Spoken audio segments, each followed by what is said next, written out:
우리는 계속해서 데살로니가 전서를 살펴보고 있습니다. 데살로니가 전서의 마지막 장 5장을 오늘과 내일 살펴보게 될 것입니다. 사도 바울은 데살로니가 도시에 가서 복음을 전했습니다. 거기에서 장사한 것이 아니고 복음을 전했어요. 그런데 복음을 전할 때 하나님이 도와주시고 담대한 마음도 주시지만 이 항상 복음 전함은요, 영적 전쟁입니다. 그래서 그것을 시기하고 질투하는 그런 무리들이 있어요. 저도 저희 교회도 매일마다 나가서 이렇게 전도를 하지만은 글쎄 오늘처럼 이렇게 또 비가 오고 장마철에는 참 여러 가지 어렵습니다. 전도할 때 이렇게 쉽게 되는 것이 아니에요. 우리 마음 가운데 전도를 할 것이냐 말 것이냐라는 영적 전쟁부터 시작해서 날씨가 갖춰져야 되고 또 상황이 주어져야 되고 또 무엇보다 만나야 될 사람을 만나게 하시는 만남의 복이 또 주어져야 됩니다. 그런 시기와 질투가 있었지만 하나님께서 만남의 복을 주셔서요, 데살로니가라는 도시에 큰 복음의 열매가 맺어지게 되고 야손을 비롯하여서 그 지역에 교회가 세워지게 됩니다.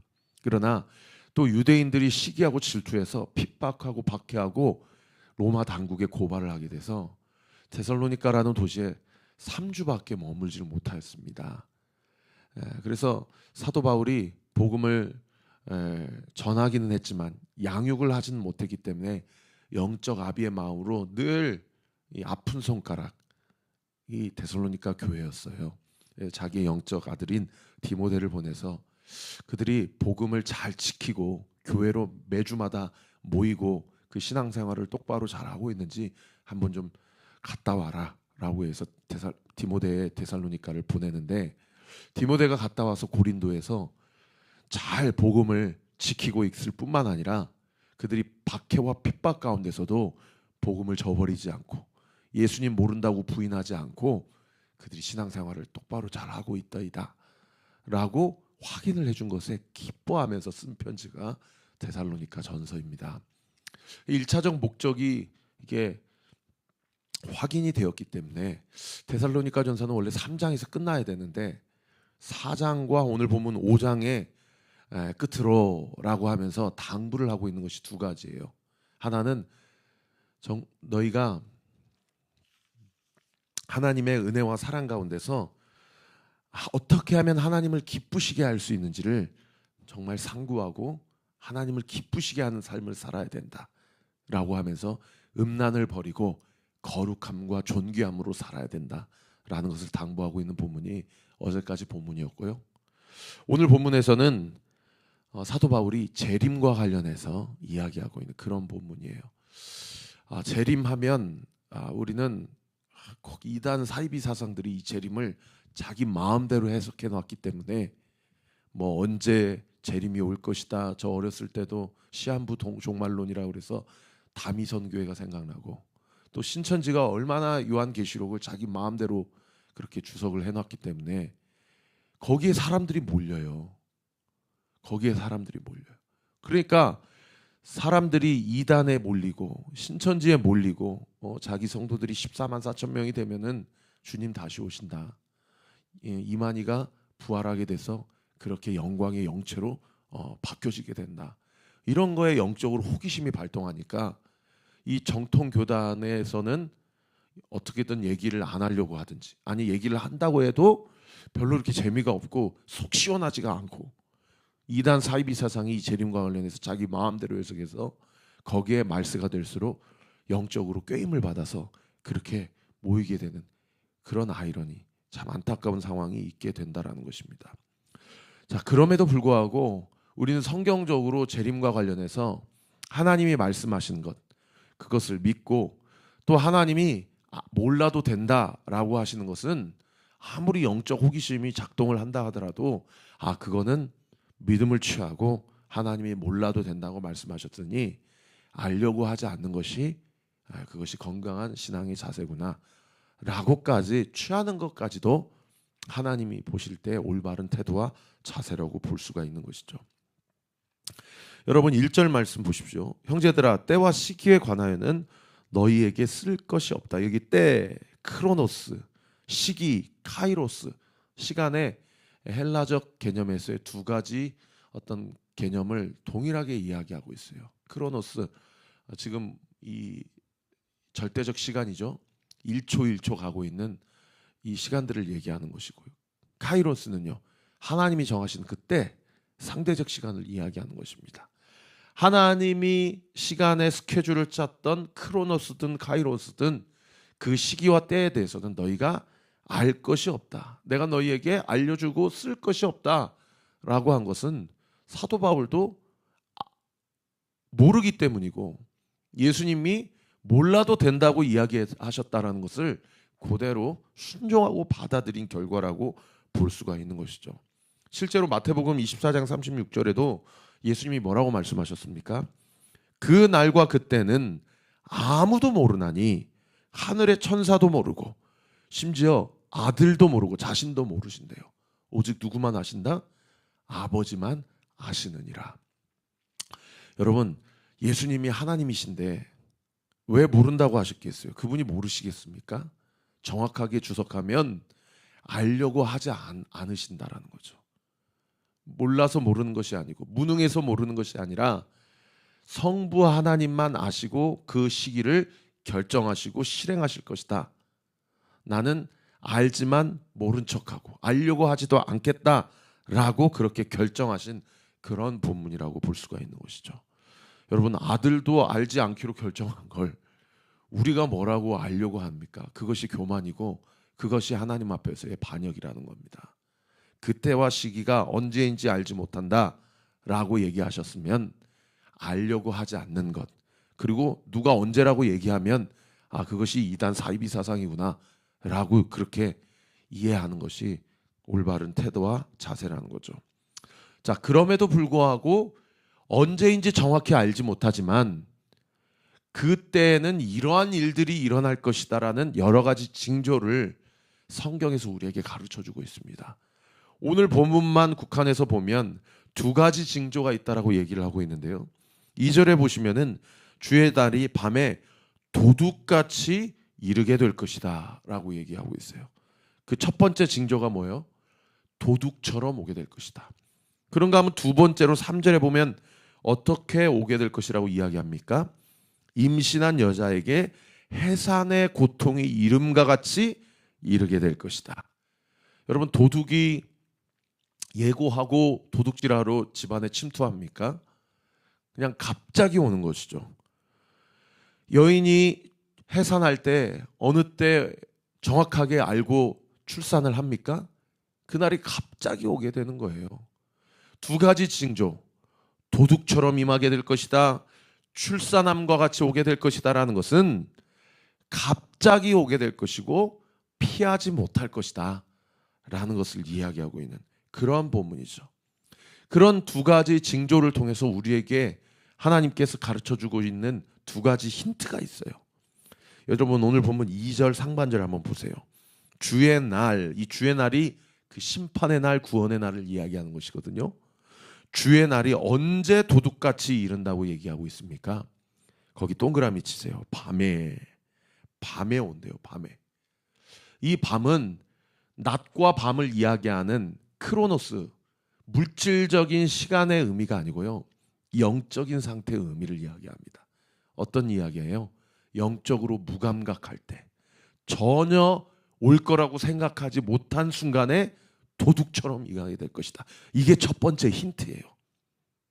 두 번째 힌트는 뭐냐? 3절에 보시면은 임신한 여인이 해산의 고통을 이름과 같이 할 때 그 이전에 뭐예요? 3절 상반절에 보세요.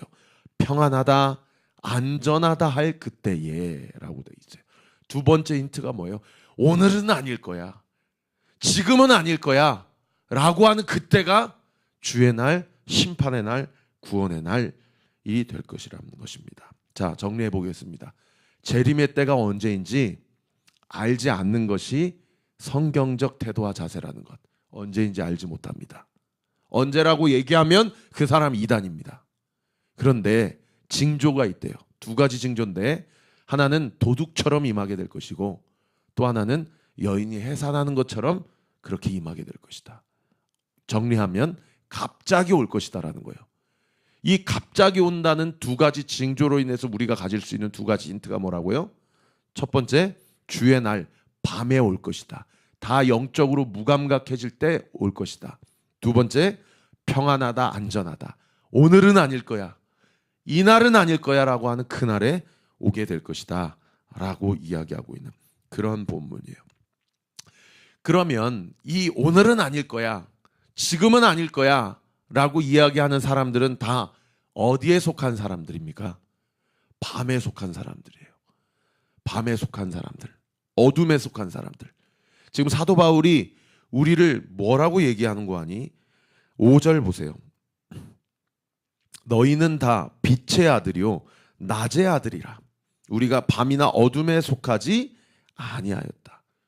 그러니까 영적으로 깨어있는 자들, 하나님께서 주신 힌트를 가지고 오늘이라도 당장 오신다면 나는 준비가 됐어 라고 생각하며 살아가는 그 사람은요, 어둠과 밤에 속한 자들이 아니라 낮에 속한 자들이요 빛에 속한 자들이다 라고 이야기를 하고 있는 그런 본문인 것이죠.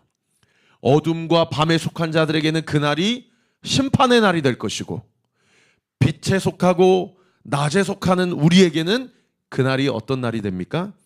구원의 날이 될 것이라는 겁니다. 믿으시면 아멘. 여러분, 그래서 주의 날은요 두려운 날이 아니고요, 이제 이 세상의 모든 멍해와 삶의 무거운 짐을 내려놓고 주님과 함께 영생 복락하며 왕처럼 살아가는 날, 하루속히 임하였으면 하는 날, 그날이 마지막 재림의 날이라고 하고 있는 것입니다.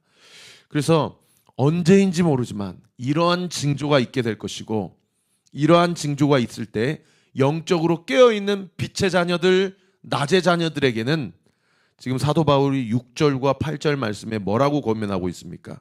우리 6절 말씀 같이 한번 읽어봅시다. 시작. 그러므로 우리는 다른 이들과 같이 자지 말고 오직, 이 오직이라는 단어가 나오면 이 심장이 뛰어요.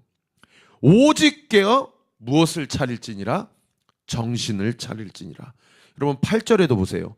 우리는 낮에 속하였으니 무엇을 차리고 정신을 차리고. 여러분, 빛의 자녀들, 낮의 자녀들은 오늘 하루를 살되 정신을 차리고 살아가는 사람들입니다. 정신을 차리고 살아가는 사람들. 이 정신을 차리고 살아가는 방법에 대해서 오늘 본문이 세 가지로 우리에게 이야기해 주고 있어요. 첫 번째, 우리 8절 말씀 같이 한번 읽겠습니다. 시작. 우리는 낮에 속하였으니 정신을 차리고 믿음과 사랑에 호심경을 붙이고 구원과 소망에 투구를 쓰자. 정신을 차리는 비결 첫 번째, 내가 어디에 속했는지를 하나님이 고백받기를 원하신다는 거예요. 네가 무엇을 믿느냐는 겁니다. 여러분 8절 말씀에 우리는 어디에 속하였다? 낮에 속하였다. 어둠과 밤에 속한 존재가 아니라 낮과 빛에 속한 자녀라는 이 진리의 말씀을 오늘 이 아침에 믿음으로 여러분의 것으로 취하십시오. 믿으시면 아멘. 여러분, 이것이 믿어지는 은혜가 있게 되기를 예수님의 이름으로 축원합니다. 왜요? 구원받은 자의 특징이에요. 내 소속이 어디에 속했냐, 이 중간 회색지대는 없습니다. 그날은 딱 두 분류로 나누어져요. 오른편이냐 왼편이냐, 양이냐 염소냐, 낮이냐 밤이냐, 그리고 빛이냐 어둠이냐, 둘 중에 하나입니다. 여러분, 이 말씀을 나의 소속으로 믿음으로 취하세요. 나는 낮에 속한 자다. 나는 빛에 속한 빛의 자녀다. 그런 사람의 특징이 뭐예요? 믿음과 사랑의 호심경을 붙인다. 이 호심경이 뭐예요? 이 로마 배경의 영화를 보신 분들은 아시겠지만 이 가슴에 이 입는 철판 갑옷이 호심경이에요. 이 심장을 보호하는. 구원과 소망의 투구는 머리입니까? 머리를 보호하는 거예요. 여러분, 영적인 본질을 보호하는 믿음의 그 방어구를 취하는 거예요. 사탄은 마귀, 원수 마귀가 네가 무슨 빛의 자녀야, 네가 무슨 낮에 속했어, 네가 하는 꼬라지를 봐, 너는 죄를 짓는 죄인이야, 그러니까 너는 밤에 속한 자녀고 너는 내 새끼야 라고 하면서 자꾸 우리의 소속을 흔들어요. 여러분, 그것을 오늘 이 말씀으로 대적하십시오. 믿으시면 아멘. 정신을 차리고 이 말씀이 나의 소속을 이야기해 준다. 이 더러운 사탄아, 너는 나와 상관이 없다. 나에게서, 우리의 가정에서, 우리 교회와 이 나라의 민족에서 예수의 이름으로 명하노니 묶임을 받고 떠나가요. 치여다. 여러분 그렇게 선포하고 기도하세요. 예수 그리스도의 십자가의 보혈로, 내 공로가 아니라 그분의 공로로 나는 예수님의 자녀다. 할렐루야. 나는 낮에 속하였다 라는 소속을 분명하게 믿음으로 취하고 자기 것으로 가져가는 것, 그것이 정신을 차리는 첫 번째 비결입니다. 그런가 하면 두 번째 비결은요, 10절 말씀에 기록되어 있어요. 우리 10절 말씀 같이 한번 읽어봅시다. 시작. 예수께서 우리를 위하여 죽으사 우리로 하여금 깨어있든지 자든지, 거기 줄 치세요, 자기와 함께 살게 하려 하셨느니라. 예수님이 십자가에 달려 돌아가심으로 나의 죄 문제를 해결하시고 나를 당신의 자녀, 빛의 자녀, 낮의 자녀로 취하신 것은 예수님이 나와 함께 살기 위함이었구나. 여러분 오늘도 예수님과 함께 살고 싶으십니까? 여러분 이 말씀, 여러분 나의 말씀, 나의 삶의 고백, 나의 오늘의 하루의 방향성으로 취하고 오늘도 예수님과 동행하십시오. 오늘도 이 아침에 예수님의 말씀을 들으십시오. 여러분의 이 말씀을 들을 때 영적인 심장이 뛰고 있다는 것을 영적으로 자각하십시오. 오늘도 예수님과 함께 동행하는 것, 그것이 정신을 차리는 두 번째 비결입니다. 마지막 세 번째 비결은 11절 말씀 같이 한번 읽겠습니다. 시작. 그러므로 피차 권면하고 서로 덕을 세우기를 너희가 하는 것 같이 하라. 목사님, 예수님과 동행하는 것이 무엇인지 느껴지지가 않아요. 잘 모르겠어요. 여러분 그래서 우리에게 공동체를 주셨어요. 피차 서로 권면하다, 다른 번역 성경에 서로 격려해라, 격려해라. 어제도 제 딸, 제 아들에게 품어주고 안아주면서, 제 아내가 어젯밤에 바리스타 교육 간다고 10시, 11시 들어왔습니다. 제가 혜원이 다음에 이렇게 안아주면서, 사랑하는 혜원아, 사랑하는 다음아, 너 잘하고 있다. 열심히 잘 이렇게 공부하고 열심히 이렇게 잘 자라줘서 고맙다. 여러분 사람은요, 격려받을 때 자기가 살아야 될 이유를 깨닫게 됩니다. 우리 온리교회가 서로 권면하고 격려하는 그런 교회가 되기를 바랍니다. 여러분 저만 서로 막 얘기하는, 격려하는 것이 아니고 서로 좀 연락해 주세요. 지난주에도 음향학교 갔다 온 두 형제를 권면하고 격려하고, 엊그저께 주일날 열심히 봉사했던 서로를 격려하고, 주일학교 교사로, 찬양 인도로, 연주로, 소그룹 리더로 서로 격려해 주세요. 그럴 때 그 사람이 정신을 차릴 수 있어요. 그런가 하면 그 다음 구절에 보세요. 서로 덕을 세우기를 너희가 하는 것 같이 하라. 덕을 세우다, 이 번역이 좀 아쉬운데 다른 번역 성경에 서로 도와줘라. 연약함이 있으면 도와주고, 힐난하고 비난하고 너 그 모양밖에 안 되냐라고 판단하지 말고 그 사람의 연약함이 있으면 네가 좀 채워줘라. 그럴 때 어떻게 된대요? 영적으로 정신을 차릴 수 있다는 겁니다. 오늘 이 하루를 시작하시면서 세 가지 정신을 차릴 수 있는 비결을 꼭 마음에 새기시고 여러분 적용하시고 삶에 실천해 보십시오. 소속을 분명하게 하는 것, 예수님과 함께 동행하는 것, 서로 피차 격려하고 도와주는 삶, 영적으로 정신을 차림으로 주님이 오실 그때에 너는 내 아들이다, 너는 내 새끼다, 우리 뺨에 흐르는 두 눈물에 흐르는 그 눈물을 하나님께서 닦아주시고 우리를 안아주시고, 수고했다, 착하고 충성된 내 아들 내 딸아, 그렇게 그 재림의 날을 기쁨으로 고대하고 맞이하는 저와 우리 모든 온리교회 성도님들 되시기를 예수님의 이름으로 축원합니다. 기도하겠습니다. 아버지 하나님 감사합니다. 오늘도 주의 말씀을 들려주시니 감사합니다. 우리를 정신 차리게 해주시니 감사합니다. 나의 소속이 어디에 속하였는지, 그 소속됨을 위하여 주께서 치르셨던 대가가 무엇이었는지, 그리고 그 주님께서 오늘도 나를 위해 하고 계시는 일이 무엇인지, 내가 그분과 동행하기 위해 결단하고 순종해야 될 것은 무엇인지, 그리고 우리에게 주신 가정과 교회라는 공동체 가운데 내가 격려하고 서로 도와줘야 될 지체는 무엇이며 도와줘야 될 행위는 무엇인지, 주님, 이 아침에 기도하는 중에 깨닫게 하시고 깨달은 대로, 들은 말씀대로 순종할 수 있게 하여 주시옵소서. 예수의 이름으로 명하노니 예수와 동행함으로 예수님께서 공급해 주시는 말씀의 순종함의 능력이 우리 사랑하는 성도들에게 부어지게 될지어다. 부어질지어다. 부어질지어다. 이 새벽의 모든 기도의 제목이 응답되게 될지어다. 응답될지어다. 응답되게 될지어다. 감사드리옵고 살아계신 예수 그리스도의 이름으로 기도하옵나이다. 아멘. 지금은 우리 구주 예수 그리스도의 은혜와 하나님의 사랑과 성령 하나님의 위로교통 충만하심이 언제인지 알 수 없지만 또 알려고 하지 않는 것이 건강한 신앙의 태도이지만, 그러나 정신 차리고 있어야 된다라는 것, 정신 차리기 위해서 분명한 소속을 하나님 앞에 고백하고 소속된 자로서 마땅히 주와 동행하며 서로 격려하고 도움을 받고 도와주는 그런 삶을 살아가기로 결단하는 우리 사랑하는 온리교회 모든 성도들 머리머리 위에, 우리 교회를 위해 중보해 주시는 모든 기도의 동역자들 머리머리 위에 지금으로부터 영원토록 함께 하시기를 간절히 축원하옵나이다. 아멘.